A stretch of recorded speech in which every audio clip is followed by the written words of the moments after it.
एटापल्ली तालुक्यातील तोडसा येथे दरवर्षीप्रमाणे यंदाही जागतिक आदिवासी दिन उत्साहात साजरा करण्यात आला। आदिवासी गोटुल परिसरातील चौकात ध्वजारोहण तसेच विविध सांस्कृतिक कार्यक्रमांचे आयोजन करण्यात आले होते। या कार्यक्रमाला उपसरपंच प्रशांत आत्राम यांची प्रमुख उपस्थिती होती।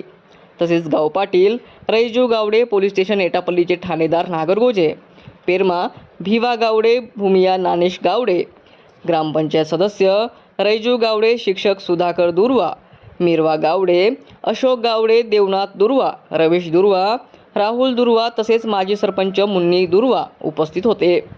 यावेळी शासकीय आश्रमशाळेचे शिक्षक, गावातील युवक युवती, महिला मंडळ तसेच प्रतिष्ठित नागरिक मोठ्या संख्येने सहभागी झाले।